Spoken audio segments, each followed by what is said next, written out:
I'm looking at a Photoshop file that I've scanned at 600 dpi and opened up in Photoshop. It's a drawing using pencil and blue pencil.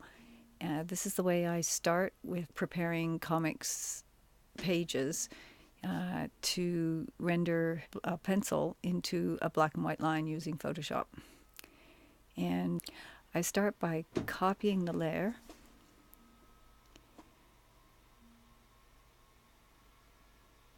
In order to work on a copy, and I also save the file as a working file, so I'm not eliminating my original scan.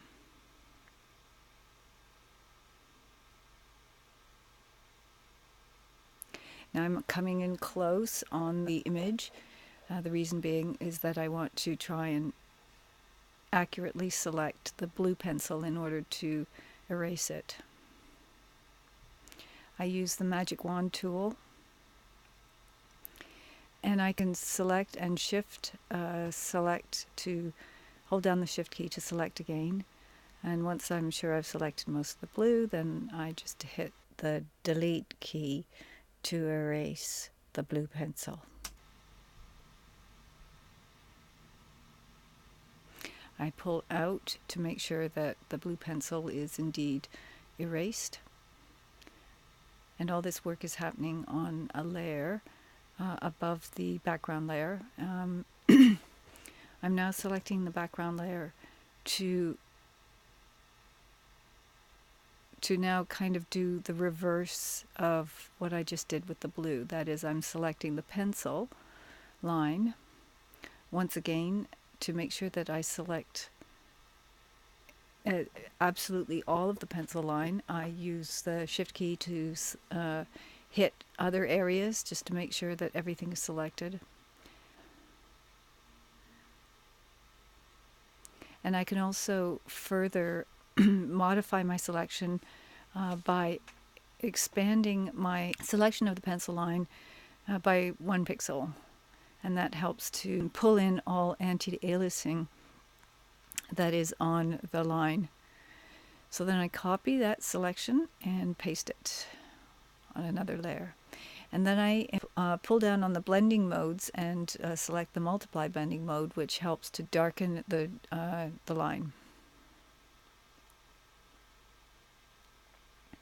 And then I collapse the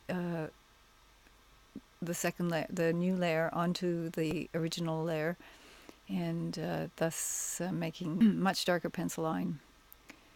And it's now time to take my original color scan and turn it into a grayscale. So I eliminate all the color pixels. Here I'm using the Paint Shop paint bucket to fill a layer below my working layer with white, because eventually I'm going to need to use that as a reference point so that I can clean up the white areas of the drawing. And I use now the curves adjustment layer panel to do that. So the curves have a white point and a dark point eyedropper, which I can use to tell the panel that my pencil line is my darkest and the white of the page is pure white. I can also adjust these input points and increase the contrast between the pencil, the dark pencil line, and the white of the page. It's a good idea not to have a completely vertical difference between the two, because that will create too strong a contrast. You do need to have a little bit of gray on the edges of the lines, which acts as an anti-aliasing function and creates a softness on the line. Now I'm saving my file,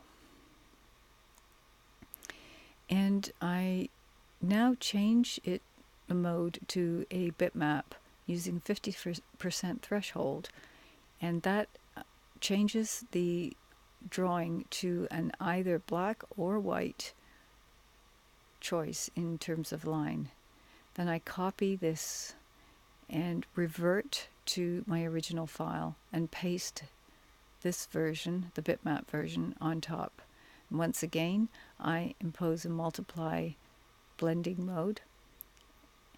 And I now have a line that is pretty well black and does have a soft edge of gray.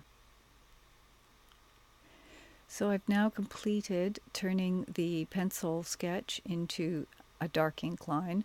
This is the first part of inking the page, and I'm now going to take my Photoshop file into Illustrator to create the bubbles and the text.